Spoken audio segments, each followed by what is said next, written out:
Cloud Atlas tells 6 different stories, separated by time and genre, and yet connected by a seemingly thin thread of fate and coincidence, as the main characters of each story find inspiration in the stories that preceded theirs to ultimately change their own in a meaningful way.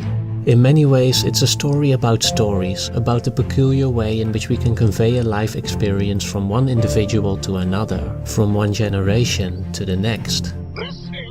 We do this through diaries, letters, literature, films, and in more abstract ways through religion and mythology. Solzhenitsyn, who is referenced in the film more than once, uses the overarching term art to capture what he sees as the only substitute for an experience we ourselves have never lived through. And it is here that he found the essence of Dostoevsky's world-saving beauty and came to understand it not as a careless phrase, but as a prophecy.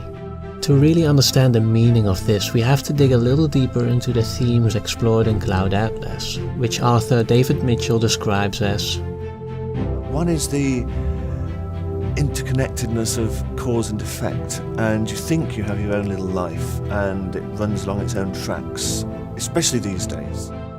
We think we're islands, but actually we are interconnected archipelagos of islands.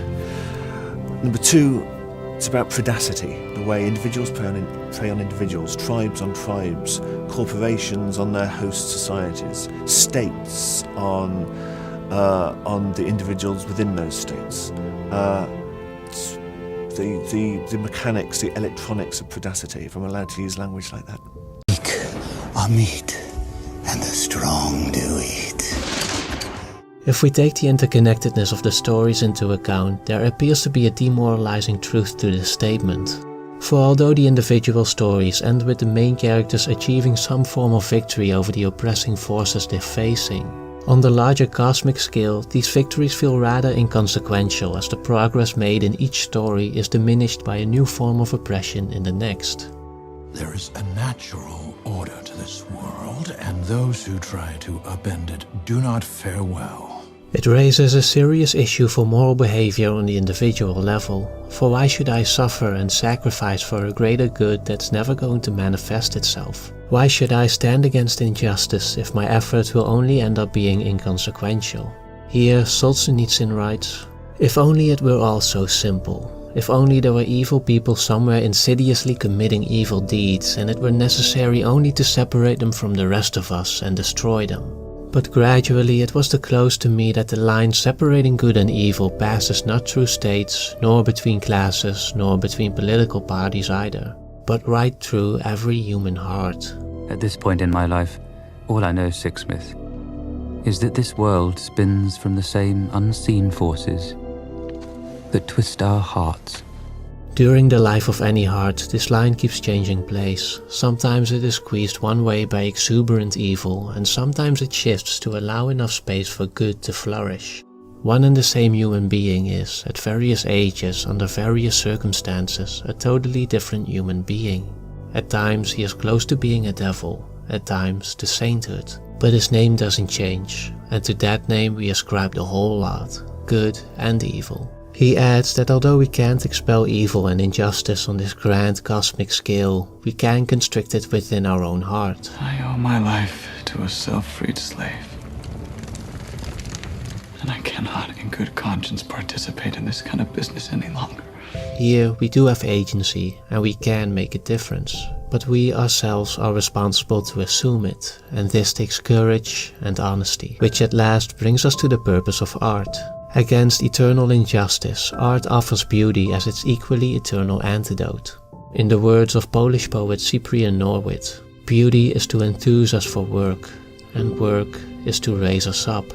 It is difficult to define what this beauty is, but this is exactly the point. It is up to you to do it. You have to bring your own agency to it and define what it is. Art in all its many forms can help you do this, or at the very least it will help you discover what it's not. This process is reflected by the main characters in the film, even though their comet-shaped birthmarks no longer represent a spiritual or genetic connection. It does suggest a new connection through beauty, as they all find meaning and motivation in the beauty transferred to them from those who came before. It allows each of the characters to elevate their individual and highly particular struggles to something that comes closer to carrying universal meaning. Freedom the fatuous jingle of our civilization. But only those deprived of it have the barest inkling of what it really is. This, hopefully, is when we realize that the boundary between our heart and the rest of the world is just a convention, waiting to be transcended. If we can conceive of doing so, then even the tiniest victory becomes one of cosmic significance. And what if no one believes this truth? Someone already does. Solzhenitsyn wrote that one drop of truth can outweigh an ocean of lies, to which Cloud Atlas adds, What is an ocean but a multitude of drops? It emphasizes that it only takes one drop to preserve goodness and justice, and within a limitless ocean, the existence of this drop is not a lost cause, it is all that matters. And so Cloud Atlas makes its case for how the human heart, over and over again, will save the world in its entirety. It doesn't give you a definitive moral path, but it does urge you to take up the responsibility to find one for yourself, to stop doing the things that make you feel weak and stand up for what is truly meaningful, to be that one drop in the ocean. On this issue, Pope John Paul II presented a letter to the artists in which he wrote, On the threshold of the third millennium, my hope for all of you who are artists is that you will have an especially intense experience of creative inspiration. May the beauty which you pass on to generations still to come be such that it will stir them to wonder. Faced with the sacredness of life and of the human person, and before the marvels of the universe, wonder is the only appropriate attitude. From this wonder there can come that enthusiasm of which Norwood spoke in his poem. People of today and tomorrow need this enthusiasm if they are going to meet and master the crucial challenges which stand before us. Thanks to this enthusiasm, humanity, every time it loses its way, will be able to lift itself up and set out again on the right path. In this sense, it has been said, with profound insight, that beauty will save the world.